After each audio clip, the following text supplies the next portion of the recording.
You cannot see the sky, but you can hear the ocean. The smell of damp, curing animal hide fills your lungs with every panicked breath, suffocating and heavy. Rough hemp ropes bite deep into your wrists, pinning your arms against a jagged, freezing pillar of stone. The air is violently cold, but it is the sudden, icy shock of water rushing over your boots that finally forces your heart into your throat. The tide is turning. She twists against the bindings, desperate to slip the knots, but her hands freeze. She knows these knots. This isn't the work of foreign raiders or nameless enemies.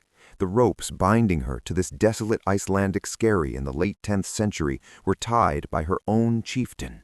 This nightmare is not a myth. It is a documented historical reality, an event carried out with chilling precision on the freezing shores of the North Atlantic. She takes a frantic inventory of her body in the pitch black of the leather sack pulled tightly over her head. No bones are broken. Not a single drop of her blood has been spilled.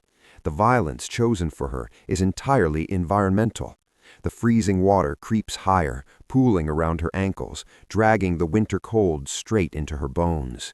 She opens her mouth to scream, but the heavy, wet leather clings to her face, swallowing the sound before it can reach the empty shoreline. There will be no axe. There will be no fire. There is only the slow, agonizing wait for the sea to rise. When modern minds picture the historical execution of an accused witch, the imagery is almost always the same. We see the wooden stake, the roaring flames, and the religious hysteria of 17th century Europe or colonial Salem. But centuries earlier, the Norsemen possessed a completely different, highly organized system for dealing with the practitioners of dark magic. The Vikings are often remembered as warriors who embraced blood and steel, yet their approach to rogue sorcery was shockingly bureaucratic and entirely bloodless. According to the medieval Norwegian legal codes of the Gulating and ancient texts like the Laxdælasaga, magic was an accepted, even revered part of Norse life. But the moment that magic, known as seidr, was weaponized to blight a crop, manipulate a mind, or ruin a neighbor, the practitioner ceased to be a respected seer. They became a severe threat to the state. If you find yourself drawn to the darker, erased chapters of history that textbooks often gloss over, make sure to subscribe and join us as we uncover the truth. Because the reality of how the Norse handled their most dangerous citizens is far more unsettling than any medieval myth. This was not a society acting out of blind religious panic. This was a community acting out of cold, calculated social survival. They designed a punishment that left no marks, spilled no blood, and utilized the freezing currents of the fjord to permanently erase the condemned from existence. It was a method of execution far more psychologically devastating than a few minutes on a burning pyre, engineered specifically to unmake the accused entirely. But to understand why a warrior culture refused to simply raise an axe to a condemned sorceress, we must look at the immense, terrifying power she held just days before she was bound to the rocks. To grasp the sheer terror of this punishment, you must first understand the staggering height from which the victim fell.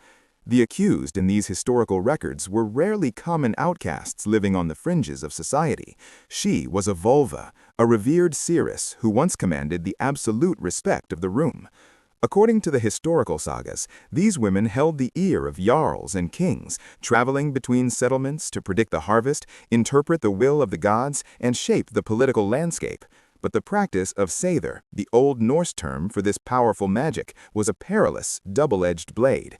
In a society operating on a razor-thin margin of survival, the line between divine blessing and malevolent curse was easily blurred. When a brutal winter dragged on, when cattle froze in the fields, or when a chieftain's heir fell mysteriously ill, the community looked for a reason. Scholars now understand that the misuse of magic was legally categorized under the concept of ergi, a deeply shameful, socially destructive taboo. To weave a curse or manipulate a mind was not just a personal offense, it was considered an act of treason against the very fabric of the settlement. If malevolent magic was akin to treason, the obvious question remains, why couldn't the village simply execute her with an axe, the exact same way they would dispatch a murderer or a thief? The answer lies in deeply ingrained, terrifying superstitions embedded in Norse theology. The law dictated that to spill the blood of a condemned sorceress was to invite a plague upon the earth itself. Her blood was viewed as a supernatural venom. If even a single drop seeped into the ground, it would permanently curse the soil, poison the upcoming harvest, and doom the entire village to starvation. They needed a method of elimination that kept their weapons clean and the earth untainted. Just 3 days before the freezing waters of the fjord begin to rise over her ankles, the reality of this bloodless law comes crashing down. The winter winds howl against the massive timber walls of the local Jarl's longhouse. Inside, the air is thick with the smell of wood smoke, roasting meat, and an unspoken, suffocating panic over the rotting winter food stores. The heavy wooden doors creak open, and the Seeress steps inside, expecting the high seat of honor that has always been hers by right. But the low, rhythmic murmurs of the longhouse vanish instantly. The silence that follows is sudden, heavy, and terrifying. Instead of a warm hearth and an offering of mead, a ring of armed warriors steps out from the shadows to surround her. You can feel the dizzying, nauseating plunge in social status. These are men she has known since they were children, warriors whose fortunes she has confidently prophesied in past seasons. Now they completely refuse to meet her eyes, staring only at the frozen dirt beneath her feet. The physical tension spikes violently as their hands reach out for her. They do not strike her. They do not draw their blades. Their movements are rigid, trembling, and deeply fearful, as if they are trying to disarm a coiled viper without provoking a strike. They seize her most sacred object, ripping the heavy iron staff from her grip. This staff is the physical conduit of her power, the symbol of her entire identity. The sickening ring of the iron rod clattering onto the hard floor echoes through the silent hall, severing her connection to the divine. The Jarl stares down from his high seat with cold, unyielding formality. There is no trial by combat, no impassioned defense. In a matter of seconds, she is stripped of her titles, her protection, and her humanity. He speaks the heavy, irreversible words that declare her an outlaw, entirely severed from the protection of the community. The gears of a cold, systemic nightmare have begun to turn, and there is no human force that can stop them. To step back from the terror of the Longhouse is to witness the vast, inescapable machinery of Viking justice. This was not a frenzied, torch-wielding mob hunting in the dark. It was a chillingly organized daylight tribunal known as the Thing. According to the legal codes of the era, accused practitioners of malevolent magic were brought before an assembly of free men. Here, evidence of blighted crops, unnatural storms, or sudden illness was presented, debated, and formally weighed. The verdict for deploying dark magic was entirely calculated, completely devoid of the chaotic religious hysteria that would infect Europe centuries later. When the guilty verdict was finally handed down, it triggered a highly specific, legally mandated sentence, sekva, an Old Norse term simply meaning to sink or drown. The laws were explicit regarding the mechanics of this punishment. The condemned must be transported to the liminal space between the land and the sea, the exact tidal zone where the realm of men ends and the vast unknown begins.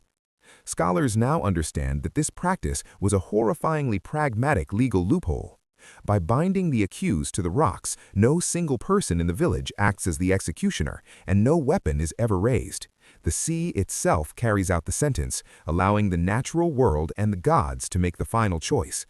It is a flawless bureaucratic maneuver that legally and spiritually washes the guilt from the community's hands, effectively closing the door on any hope of an earthly pardon. The abstract laws of the assembly vanish entirely during the brutal reality of the forced march to the freezing shoreline. The wind coming off the fjord is deeply bitter, slicing through her heavy woolen tunic like shattered ice. Her hands are bound tightly behind her back, the rough hemp dragging against her skin with every unsteady step she takes over the slick, frozen stones. The true terror of her sentence escalates not with the threat of a blade, but with the suffocating weight of a heavy, coarse, animal hide bag. The villagers force it violently over her head, pulling the thick drawstrings tight and securing it firmly at the base of her neck. The sudden, absolute darkness is paralyzing. This deliberate sensory deprivation is designed to break her spirit and isolate her mind long before the freezing water ever touches her flesh. She can no longer see the familiar faces of her neighbors or the men who once sought her counsel. She can only hear the synchronized crunch of their leather boots on the icy shingle and the distant violent roaring of the incoming surf. The loss of her sight violently amplifies her remaining senses. The overpowering earthy smell of damp, curing leather fills her lungs with every frantic breath. The biting cold of the winter air stings her exposed wrists, and the deafening rhythm of her own panicked heartbeat echoes endlessly inside the claustrophobic confines of the sack. Rough hands shove her forward into the dark. She stumbles blindly over the treacherous, algae-slicked rocks, her knees bruising against the stone, until she is forced backward against a towering, jagged basalt skerry. The thick ropes are pulled taut against the rock. The community steps back, and the sea begins to rise. Why use the heavy leather bag? Why rely on the intricate, immovable ropes? Why trust the slow, unpredictable rhythm of the sea instead of delivering a swift, decisive blow? We naturally assume this elaborate process was merely a cruel theatrical method of execution. But modern archaeological discoveries of weighted bog bodies and ancient Scandinavian burial sites reveal a completely different, deeply terrifying reality. The true horror of this punishment wasn't about how the seeress died. It was about what the community believed would happen after her final breath. According to Norse mythological texts and the scholars who study them, the Vikings harbored a paralyzing, deeply ingrained fear of the dragu, a physical, undead revenant. They firmly believed that a powerful practitioner of Seeress, if executed violently or unjustly, would not pass peacefully into the afterlife. Instead, her rage would allow her to claw her way out of the frozen earth, returning to the settlement to slaughter the very neighbors who condemned her. When you view the execution through this historical lens, the entire event completely shifts. This was not simply a bureaucratic punishment. It was ancient, highly calculated anti-revenant technology. The thick leather sack pulled over her head wasn't just to induce sensory deprivation. It was specifically deployed to blind the evil eye, ensuring she could not lock eyes with her executioners and cast a final devastating curse as she perished. The heavy ropes biting into her wrists and ankles were intended to permanently bind her limbs, guaranteeing the corpse could never walk the earth again.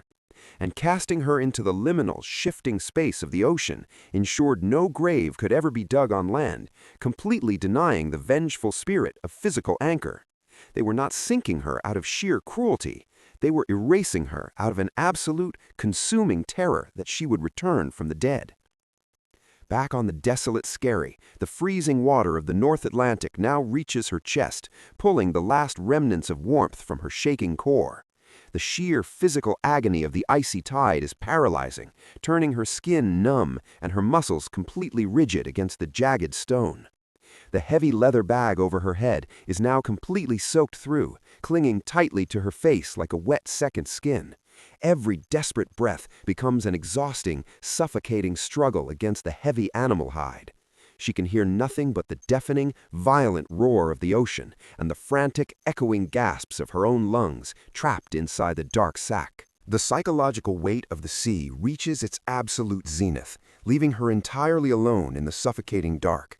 There is no angry crowd left on the shore to curse, and no merciful executioner to plead with for a swifter end.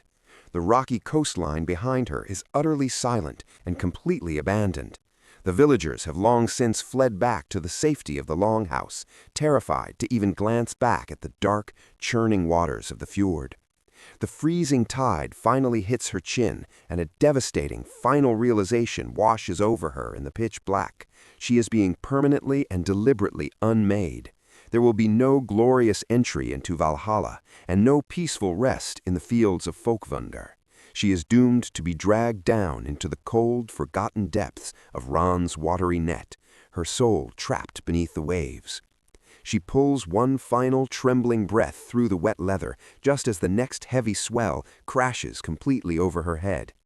Hours later, the violent tide slowly recedes, revealing the jagged basalt skerry once again, but the stone is completely empty. The thick hemp ropes have slipped from the frozen rock, and the heavy, pulling currents have dragged the leather-bound body down into the lightless abyss of the fjord. The physical ordeal is over, But we must examine the immediate, profound aftermath for the village left behind on the shore.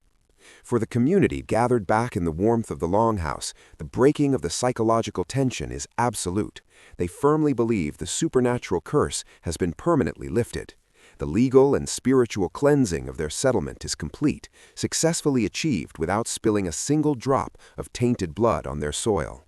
The threat of the revenant has been neutralized by the crushing pressure of the sea. There will be no grave to visit on the hillside. There will be no carved stone marker to commemorate a life, and her name will never be spoken again by the people she once guided. In the deeply honor-bound culture of the Viking Age, to be entirely forgotten was the ultimate, absolute destruction of the soul. It was a flawlessly designed system of erasure. This silent execution was a terrifyingly efficient method of social conformity, entirely capable of keeping even the most powerful practitioners of ancient magic perfectly in line with the absolute will of the ruling Jarl.